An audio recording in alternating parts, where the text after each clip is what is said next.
Let's dive right into a tension that I think we all feel. It's this conflict that plays out everywhere, in our culture, in our schools, and maybe even inside our own minds. And that's a massive question, right? On one hand, we're taught to trust logic, to trust the evidence, to trust what we can prove. But what do we do with faith, with spirituality, with all those deeper, more intuitive parts of being human? Are they just leftovers from a pre-scientific age? Or is there actually a way to bring these two worlds together into a single, coherent whole? Well, that's the big question. And today, we're going to explore a really fascinating answer. To help us navigate this, we're going to turn to a thinker who basically dedicated his entire life to building a bridge over this very divide. He was a man who didn't see a conflict at all. All he saw was a profound and maybe even tragic misunderstanding. His name was Sarvepalli Radhakrishnan. Now, Radhakrishnan wasn't just some abstract thinker. He was in many ways a bridge in human form. I mean, just picture this, a world-class philosopher who also becomes the president of his country. An educator who could just as easily discuss ancient Indian scriptures as he could modern Western philosophy. He was a master at synthesis, at finding the harmony where everybody else just saw conflict. And he spent his life fighting against dogmatism and intolerance, trying to build a more integrated way of seeing our world. Okay, so how did he do it? How did he manage to reconcile these two seemingly opposite forces of faith and reason? Well, he started by completely reframing what we even think religion is. He basically suggested that for centuries, we've been looking at the whole thing completely backwards. And this one idea right here completely changes the game. Radhakrishnan's big insight is that we've been mistaking the packaging for what's inside.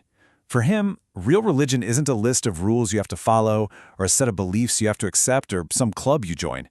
At its core, it's an insight, a direct, personal, and profound experience of reality itself. He gives this core event a name: spiritual experience. And listen, he's not talking about some vague, fuzzy feeling here. He's actually really precise about it. He calls it an integral, undivided consciousness. Just think about that for a second. A moment of pure understanding where all the walls we build up between me and the world, between the person seeing and the thing being seen, they just dissolve. It's a direct taste of reality, a glimpse of this fundamental oneness. This is probably the perfect analogy to understand what he's getting at. You can read 1,000 books about the chemistry of combustion. You can learn all the physics. That's inference. That's reason. But that is a completely different universe from actually feeling the warmth of a fire on your skin. That is direct experience. That's intuition. One is a map of a thing, the other is the thing itself. And for Radhakrishnan, this kind of direct experience is at the very heart of all genuine religion. But this is the crucial question, isn't it? This is what any skeptic would immediately jump on. If it's all just based on personal experience, what stops it from being pure fantasy? How can we test it? How can we even talk about it with each other? And this is where Radhakrishnan brilliantly brings reason back into the picture, not as an enemy of faith, but as its essential partner. His solution is just so simple and elegant. He says, look, we have these two incredibly powerful tools for understanding the world, and we make a huge mistake when we treat them like they're rivals. He doesn't see a conflict at all. He sees a partnership, a kind of dance between reason and intuition. Think of it like this. On one side, you have reason. Reason is the map maker. It analyzes things and interprets them. It builds logical systems. It's how we describe the map and communicate the insight to other people. But then, on the other side, you have intuition. He called it vision. This is the direct experience of the territory itself. It doesn't analyze, it grasps the whole picture all at once. The intuitive insight is the raw fact, while our reasoned maps about it can change and get better over time. So the big takeaway here is that they're not in a competition. They just have different jobs. Intuition has the direct encounter with reality. Then reason comes in to make sense of it, to understand it, and to give it a voice so we can share it. You absolutely need both. One has the experience, the other provides the explanation.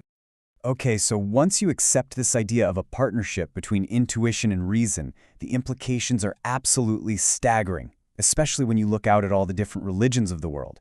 All of a sudden, the idea of religious conflict seems not just tragic, but fundamentally illogical. His big insight here is that if you really look at the founders of the world's great religions, their authority doesn't come from a textbook or a clever argument. It comes from a profound personal experience, an intuitive insight. The Buddha's entire teaching is based on his moment of enlightenment under the Bodhi tree. Moses encountered the divine in a burning bush. Jesus had that transformative experience at his baptism. Every single one was rooted in a direct spiritual event. So if the source, that initial spark, is the same kind of experience for all of them, what does that mean for the different religions they founded? Well, Radhakrishnan uses this absolutely beautiful and powerful metaphor to explain it. He said they are all just different rivers, all flowing to the very same ocean. The destination, that ultimate reality they all point toward, is one and the same. And this is the very heart of his vision for religious harmony. The essence, that direct, intuitive insight, is universal. It's the water.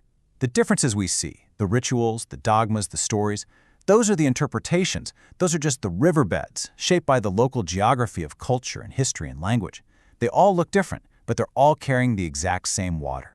And this brings us to a really practical, real-world challenge for us today. Radhakrishnan's philosophy offers such a hopeful path forward.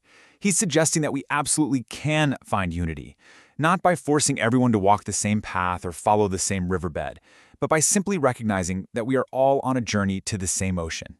It's a powerful call for tolerance that's based on a shared spiritual foundation. So what's the ultimate goal of all of this? This isn't just some neat intellectual exercise.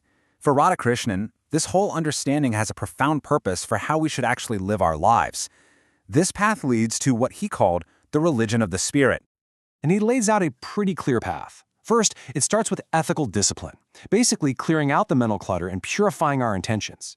Then, it requires that we turn inward, peeling away all of those layers of ego and social conditioning to find what he calls the spirit in us. And finally, through practices like meditation, we can actually establish contact with that creative, divine center of our own being.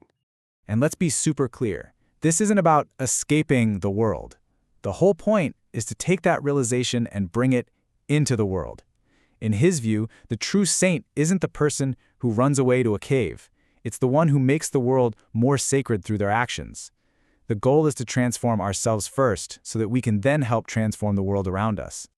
This journey inward all leads to one of the most profound statements in the history of philosophy, something Radhakrishna saw as a core truth, tat tvam asi. It's a Sanskrit phrase from the ancient Upanishads, and it means, that art thou, or more simply, you are that. It's the ultimate declaration of unity, that the divine spark you discover when you turn inward is one and the same as the ultimate divine reality of the entire universe. And so we end up back where we started, but hopefully with a completely new perspective. Radhakrishnan's philosophy isn't asking us to throw away reason or to blindly accept dogma. Instead, it's inviting us to recognize the power of direct experience, to see our different traditions as beautiful, diverse expressions of a single truth, and to find our own connection to that unifying reality within ourselves. In a world that so often feels fractured by belief, it's a powerful call to find unity, not in being the same, but in sharing the same depth.